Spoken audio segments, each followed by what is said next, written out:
Bonjour à tous, aujourd'hui c'est une nouvelle vidéo et je vais vous montrer le résultat de mon One Week Sketchbook Challenge. Donc c'est un défi qui consiste à remplir en une semaine un carnet de croquis. Donc là, le carnet en question, c'est celui-ci, il fait 30 pages et donc en tout 60 pages puisque j'ai rempli recto verso chaque page. Voici donc la page de garde que j'ai fait avec un Copic Airbrush qui permet de projeter avec de l'air de l'encre des fameux feutres Copic qui sont là. Voilà, donc là vous avez les dates du challenge. Ça s'est étalé du 2 au 10, alors oui, ça fait plus d'une semaine, mais en tout j'ai rempli le carnet sur 8 jours. Le premier jour j'ai commencé avec des petits croquis rapides, certains je les ai repassés au stylo. Ici en fait j'ai utilisé mes Copics de l'autre côté et ça a débordé, c'est là que je m'en suis rendu compte, donc ça a un peu gâché le dessin. J'ai essayé de rattraper comme je pouvais avec du masking tape. Donc ici j'ai fait un What's in my bag, donc qu'est-ce qu'il y a dans mon sac. C'est assez amusant à faire parce que ça permet de dessiner plein de petits objets qu'on ne dessine pas forcément. Ici vous avez un premier dessin inspiré par Jughead de Riverdale, pour ceux qui connaissent. Il y en aura plusieurs dans le carnet, donc c'est pour ça que je le précise.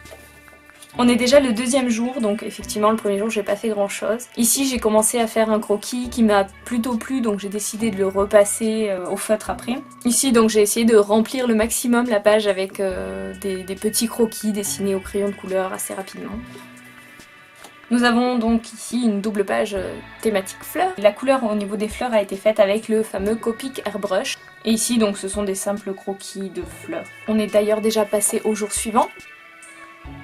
Un nouveau croquis inspiré de Jughead. Ici ce que j'ai essayé de faire c'est de mettre du masking tape de manière aléatoire et après de dessiner un dessin autour. C'est plus ou moins concluant. Ici c'est un croquis qui m'a donné un peu de fil à retordre parce que je voulais vraiment dessiner dans cette position là mais j'avais l'impression que ça marchait pas du tout. Cette page là ce sont des blobs en fait, le principe c'est de prendre un feutre de couleur et de dessiner une forme totalement aléatoire et après de rajouter des petits personnages en fonction de la forme. Donc c'est assez amusant à faire, ça permet de remplir assez rapidement des pages aussi. Ici de nouveau on a deux dessins qui m'ont pris pas mal de temps parce que je les ai d'abord fait au crayon puis j'ai ensuite repassé au feutre. Celui-là j'aurais pu le terminer encore plus, j'aurais pu mettre la couleur mais je l'ai laissé tel quel sinon ça m'aurait vraiment pris trop de temps.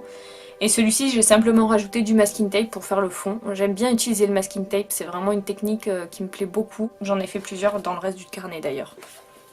Nous sommes donc le troisième jour déjà. Et je pense que c'est le seul, oui c'est le seul du carnet, c'est un décor. J'ai essayé de dessiner un bâtiment. J'ai pas l'habitude de faire ça, ça m'a pris pas mal de temps. Un deuxième petit dessin rapide au crayon couleur. Ici c'est un travail que j'ai voulu faire avec deux personnages que j'avais en tête depuis un moment et du coup j'avais envie qu'ils puissent communiquer entre eux, donc j'ai mis ce masking tape pour les relier et ils se regardent. Je trouvais ça assez amusant d'utiliser la double page de cette manière là. On arrive enfin à des vrais croquis qui sont laissés tels quels. Donc ici j'ai dû rajouter une page après pour protéger parce que le crayon avait tendance à baver sur la page de l'autre côté. Donc voilà, c'est des petits croquis rapides.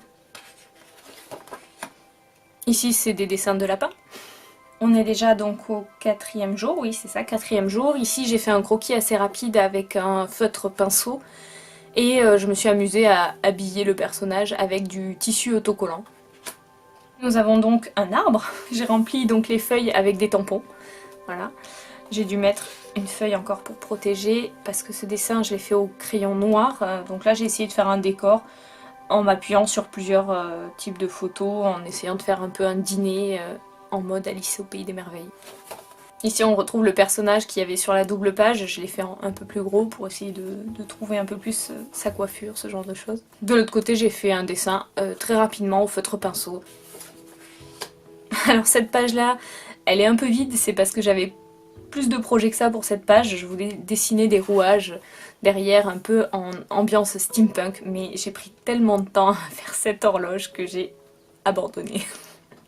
De ce côté, donc comme je vous disais, j'aime bien utiliser le masking tape et c'est ce que j'ai fait donc pour cette robe. J'ai utilisé du masking tape, je prends le masking tape, je le découpe de manière totalement aléatoire et je l'utilise ensuite pour combler les trous, pour donner du mouvement.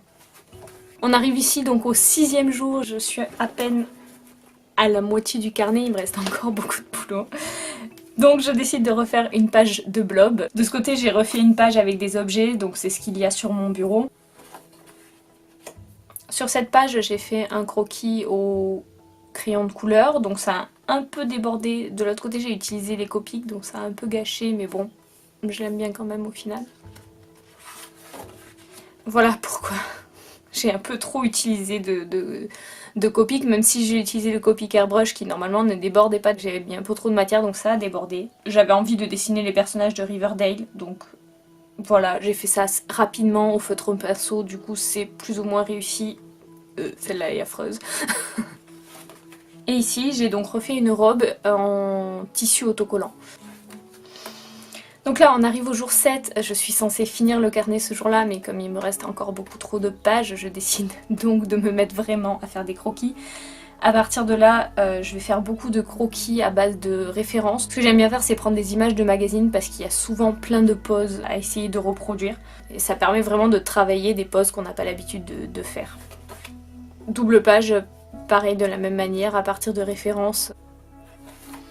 La double page Harry Potter parce qu'il la fallait.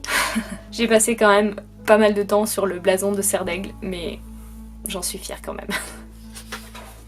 Un nouveau croquis à partir de références fait avec crayon de couleur. Un Tardis parce que pourquoi pas.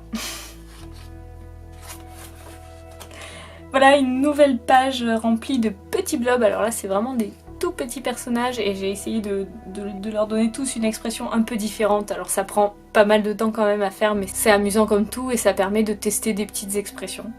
Donc ici c'est un dessin que j'ai d'abord fait au crayon et je l'ai repassé au Posca pour changer un petit peu.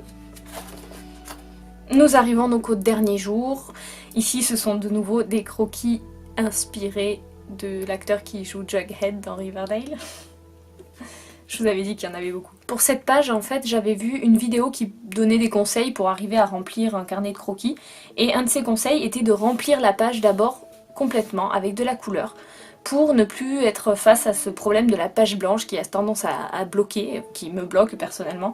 Et du coup, c'est vrai que ça a vraiment bien marché. Le fait d'avoir mis de la couleur m'a permis de m'exprimer plus librement, je sais pas comment expliquer. Et au final, je suis assez contente de ce dessin, même si je pense que le dessin tout seul n'aurait pas du tout le même effet sur une page blanche. Et le fait qu'il y ait beaucoup de couleurs, ça lui donne de suite une autre allure. Il s'agit donc de dessiner quelque chose qui nous fait peur, donc en fait c'est plutôt quelque chose qu'on n'aime pas dessiner. Donc moi en l'occurrence c'est les pieds, c'est vrai que lorsque je dessine les pieds de mes personnages, j'ai toujours l'impression que ça ne va pas, que c'est bizarre, qu'il y a quelque chose qui cloche. Donc là je me suis entraînée à dessiner des pieds avec ou sans chaussures. Ici donc j'ai voulu faire une dernière double page avec vraiment du mouvement, un personnage qui s'étalait sur les deux côtés. Donc j'ai décidé de faire un personnage avec une longue robe et d'utiliser le masking tape qui est ma technique préférée pour faire ce genre de choses. Donc c'est vraiment avec des tout petits bouts de masking tape que j'ai rempli la robe et le reste du décor. On arrive sur les dernières pages, donc ici j'ai fait un croquis avec un stylo bille et en fait j'aurais dû me rendre compte plus tôt que c'était très agréable d'utiliser le stylo bille sur ce carnet. Et pour terminer j'ai fait simplement un dessin au feutre pinceau très rapidement aussi, simplement pour me féliciter d'avoir terminé. Et la dernière page, voilà, j'avais en tête quelque chose comme ça avec juste ça y est c'est fini et un peu de masking tape. Bon, c'est pas aussi joli que ce que j'avais imaginé, hein, honnêtement elle est pas très jolie cette dernière page, mais c'est pas grave, c'est la dernière. Et voilà, le carnet est terminé. Donc je vous remercie d'avoir regardé cette vidéo, j'espère qu'elle vous aura plu. Pensez à vous abonner si vous voulez plus de contenu. Et je vous retrouve bientôt pour un prochain challenge. Bye bye!